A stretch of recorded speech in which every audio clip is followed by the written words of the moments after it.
అవును, ఇప్పుడు పొట్టిగా ఉన్నా, ఏం చేయమంటావు? భగవంతుడు అట్లా పుట్టించేసిండు కదా. అన్నీ బాగున్నాయి కానీ కొంచెం హైట్ ఉంటే బాగుంటుంది కదా, అలాగే అనిపిస్తుంది కదా. అంటూ ఉంటారండి వాడు వాడు వాడు వాడు కొంచెం హైట్ ఇస్తే బాగుండు, కొంచెం హైట్ ఇస్తే బాగుండు. ఇవ్వలేదు కదా, ఇస్తే ప్రాబ్లం ఉండదు కదా. పోనీ నాకు ప్రాబ్లం కాదు కదా. చెప్పు, నీకున్న సమస్య ఏంటో చెప్పు ఫస్ట్. పోనీ మీకున్న సమస్య ఏంటో తెలుసా మీకు?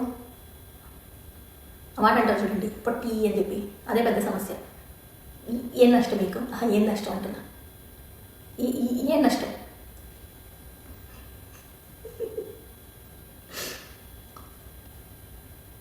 ఈ కథ మాత్రం చాలా బాగుంది, నాకు నచ్చింది.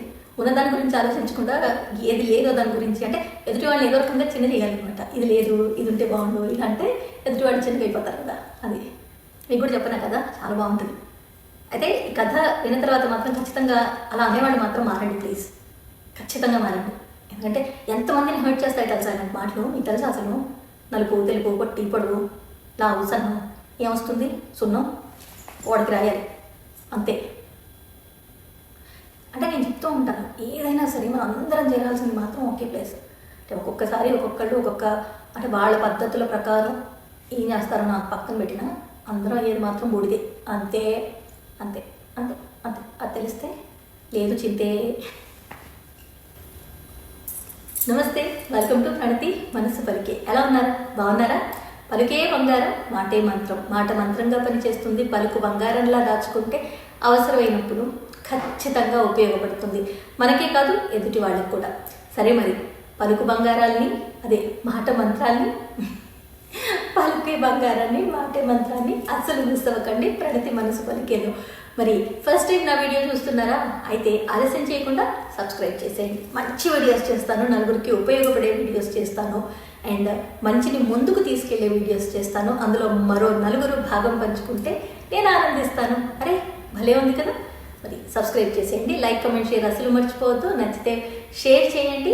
ఇక ఈరోజు పలికే బంగారంగా ఒక కథ చెప్పాలి అనుకుంటున్నాను. ఆ కథ ఏంటంటే, మనలో చాలామంది ఫేస్ చేస్తున్నా కూడా మరొకరిని మనం అలా ట్రీట్ చేయకుండా ఉండాలంటే ఏం కావాలి? అదే కదా ఈ కథ కమామిషం. కథ తెలుసుకుంటే ఆ తర్వాత కమామిషం ఏంటో అర్థమైపోతుంది. దాన్ని మనం ఫాలో అయితే మనకే మంచి జరుగుతుంది. మనకే కాదు, మన వల్ల ఎదుటి వాళ్ళు బాధపడకుండా కూడా ఉంటారనైతే నేను చెప్పే మాటల్లో కానీ లేకపోతే కథల్లో కానీ సారాంశం అనేది మీకు చెప్పకనే అర్థమవుతుంది. సరే మరి ఆలస్యం చేయకుండా ఇవాళ పలుకే బంగారంగా కథ రెడీగా ఉంది. మీరు రెడీగా ఉన్నారా? అయితే వినేసేయండి. అంటే నేను చెప్తూ ఉంటాను, మీరు వింటూ ఉండండి. అలాగే మీకు ఇలాంటి కథలు ఏమైనా ఉండి నేను చెప్తే నలుగురికి చేరుతాయి, బాగుంటాయని అనిపిస్తే మాత్రం ప్రేమతో మీ pranvi@gmail.comకి మెయిల్ చేసేయండి. ఇక కథలోకి వెళ్దాం. అదే నేను చెప్తాను, మీరు వినండి. ఆచార్య చాణక్యుడు చాలా తెలివిగలవాడు, అందరికీ తెలిసిందే. ఆయన చంద్రగుప్త మహారాజుకి మంచి మంచి సలహాలు ఇస్తూ మంచి మంచి పరిష్కారాలు, అంటే సమస్యల్లో ఉన్నప్పుడు పరిష్కారాలు అందిస్తూ ఆయనకి అండగా ఉండేవారు. అయితే ఒకరోజు రాజుగారు అలాగే మన చాణక్యుడు ఇద్దరు కూర్చుని మాట్లాడుకుంటూ ఉండగా రాజుగారు అంటారు, మీరు చాలా తెలివిగల వాళ్ళు, ఎలాంటి సమస్యలకైనా ఇట్టే పరిష్కారం ఇస్తారు. తర్వాత మీకున్నంత తెలివితేటలు కానీ మీకున్నంత మేధస్సు కానీ అద్భుతం అసలు. కానీ ఎందుకో మిమ్మల్ని చూస్తే ఒకటి అనిపిస్తూ ఉంటుంది. ఆయన చాణక్యుడు నల్లగా ఉండేవారనమాట. అయితే రాజుగారు ఏమంటారంటే, మీరు నల్లగా ఉన్నారు, దూరం నుంచి చూసారనుకోండి ఒక కురూపిలా కనపడుతూ ఉంటారు, మీకు ఎప్పుడూ అనిపించలేదా?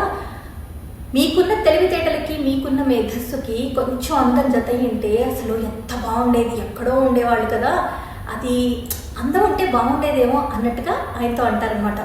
అప్పుడు చాణక్యుడు అంటాడు, నాకు ఎప్పుడూ అనిపించలేదండి, అయినా కూడా బాహ్య సౌందర్యం ఎంతండి, అది క్షణికం, ఎవరైనా చూసి ఆనందపడినా క్షణికమే, కానీ ఆత్మ సౌందర్యం కదా ముఖ్యం, రూపం కంటే గుణం గొప్పది, అది కదా ముఖ్యం అంటే వెంటనే రాలంటారు, మీరు అందంగా లేరు కాబట్టి మీకు అలా అనిపిస్తుంది కాబట్టి ఇలా అంటున్నారు అని వెంటనే అనేసి, మీ దగ్గర ఏమైనా ఉదాహరణ ఉందా, అందము కంటే గుణం గొప్పదని ఏదైనా ఉదాహరణ ఉంటే చెప్పండి అంటారు.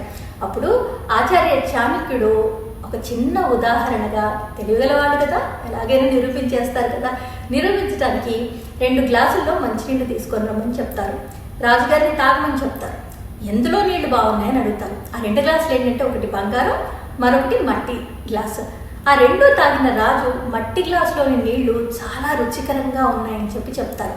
అప్పుడు ఆయన అంటారు, చూసారా బంగారం గ్లాస్ చూడడానికి చాలా బాగుంది, ఖరీదైంది, కానీ మీకు మట్టి గ్లాసులో నీరే నచ్చింది. ఎందుకంటే ఆ మట్టి గ్లాస్ గుణం అనేది చాలా గొప్పది.